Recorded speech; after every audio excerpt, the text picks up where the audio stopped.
Hai hai hai. Halo anak-anak ibu semuanya. Selamat pagi. Ya, bagaimana kabar kalian hari ini?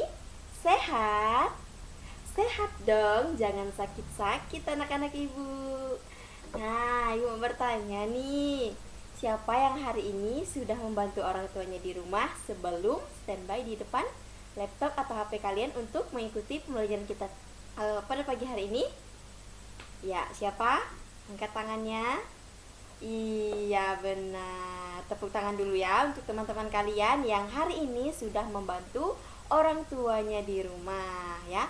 Jadi anak-anak selain belajar, kita bisa membantu orang tua kita di rumah dengan cara yang pertama, kita bisa bangun pagi. Yang kedua, setelah bangun kita bisa merapikan tempat tidur kita sendiri. Dan yang ketiga, kita mandi dan berangkat ke sekolah. Nah, kalian berangkat ke sekolah itu kalau sudah masuk sekolah nanti ya, karena sekarang kita masih daring. Jadi kalian wajib juga mandi pagi sebelum belajar. Jadi tujuannya agar otak kita menjadi fresh, menjadi segar ya. Jadi pikiran kita ini menjadi terbuka dan mata kita juga tidak mengantuk ya pagi-pagi, karena kita harus fokus untuk pembelajaran kita ya. Nah, anak-anak, hari ini kita ketemu lagi di hari Jumat ya. Kita masih ketemu di pembelajaran tematik ya. Nah, hari ini kita akan membahas ini tema satu ya, Ibu lupa mengubahnya ya. Nah, ini tema satu, subtema satu ya. Kita belajar tentang indahnya kebersamaan ya. Jadi di sini kita belajar tentang keberagaman budaya yang ada di Indonesia ya. Nah, anak-anak, tetapi seperti biasa ya, sebelum kita belajar, kita wajib berdoa terlebih dahulu ya. Nah, coba anak-anak perhatikan, Ibu sudah menyiapkan doa Bapa kami ya di sini. Nah, ini dia teks doa Bapa kami. Nah, di sini Ibu akan mengajak kalian untuk berdoa bersama-sama sebelum kita memulai pembelajaran hari ini.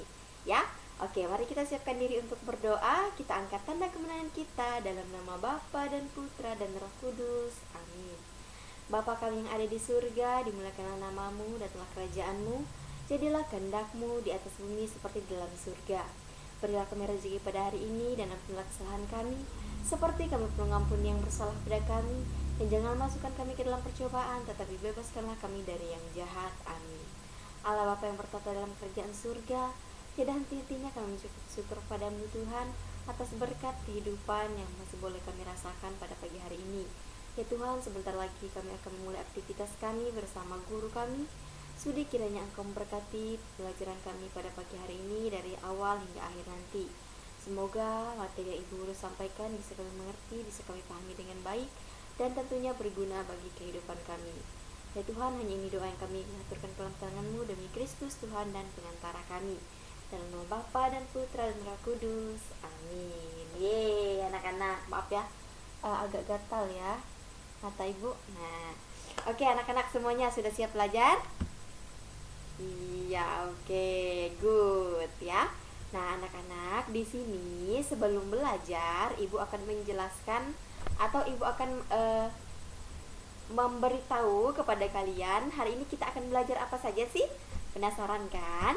Oke, nah Ibu akan kasih tahu ya apa saja materi atau pembelajaran yang akan kita pelajari hari ini. Nah, ini susunan materinya ya. Yang pertama, kita akan melihat bagaimana permainan tradisional yang ada di Indonesia. Kemudian yang kedua, kita akan melihat bagaimana bunyi itu merambat ya. Kemudian yang selanjutnya itu ada sifat bunyi ya. Nah, ini kurang T ya, sifat bunyi. Kemudian yang selanjutnya itu ada cerita musim hujan ya. Nah, anak-anak, sekarang kalian bisa buka buku tema kalian atau buku LKS-nya ya. Kalian lihat di halaman 34. Nah, halaman 34 itu kita akan baca bersama-sama ya. Nah, permainan tradisional apa yang ada di daerahmu? Bagaimana cara memainkannya? Hari ini kamu akan mengenal dan mencoba beberapa permainan tradisional. Nah, anak-anak, di pembelajaran kali ini kita akan melihat permainan tradisional apa saja yang ada di daerah kita ya. Kemudian bagaimana cara kita memainkannya? Oke, kita langsung saja ya. Kita akan melihat, kita masih di halaman 34 ya. Kita masuk ke permainan tradisional. Nah, anak-anak bisa perhatikan di buku LKS-nya juga. Kemudian dengarkan ibu membacakan permainannya. Yang pertama itu ada permainan benteng-bentengan. Nah, benteng-bentengan atau rerebonan adalah permainan yang dimainkan oleh dua kelompok penawan dan tertawan. Nah, masing-masing kelompok terdiri atas 4 sampai dengan 8 orang dan memiliki satu tempat sebagai markas, di mana markas atau benteng bisa berupa sebuah tiang, pohon, atau pilar. Nah, anak-anak, jadi ini tadi ya permainan tradisional yang ada di sekitar kita ya. Tentu anak-anak pernah ya bermain benteng-bentengan seperti ini dulu sebelum kita mengalami situasi seperti ini ya. Pasti dulu pernah bermain benteng-bentengan bersama teman-temannya ya. Ibu dulu juga pernah ya, waktu ibu masih muda, maksudnya waktu ibu masih seusia kalian, ibu juga pernah main benteng-bentengan seperti ini bersama teman-teman. Nah, jadi di dalam permainan ini ya anak-anak, itu ada dua kelompok, yaitu kelompok tertawan dan kelompok penawan. Nah, di mana di dalam permainan ini tadi ada satu orang di dalam apa? Di dalam lingkaran. Jadi kemudian ada satu orang lagi di luar lingkaran, itu seperti main kucing-kucingan, tapi dia dibentengi oleh beberapa teman-teman kalian yang lain dengan cara berpegangan tangan seperti ini, ya.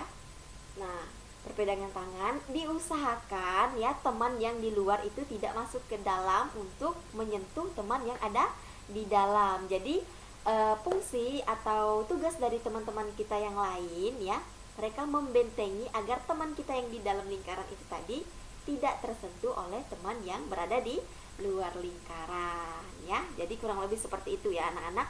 Jadi markas atau benteng itu dia bisa berupa sebuah tiang, kemudian bisa pohon atau pilar juga ya. Nah, ini misalnya juga bisa disebut dengan permainan kucing-kucingan, juga sama, hampir seperti ini juga dia ya. Cuman di sini bentengnya itu kita bisa menggunakan tiang, pohon atau pilar ya. Kalau permainan seperti kucing dan tikus tadi, dia bentengnya menggunakan tangan kalian ya, tangan teman-teman kalian. Jadi ketika pegangan ini tadi terlepas dari salah satu teman kalian, maka tikus tadi bisa kucing tadi dari luar bisa masuk ke dalam untuk menerkam si tikus yang berada di dalam lingkaran tadi. Jadi kurang lebih seperti itu ya anak-anak. Oke, kita lanjut. Masih di halaman yang sama ya. Nah, permainan yang kedua itu ada gobak sodor. Nah, anak-anak bisa perhatikan ya di slide ini.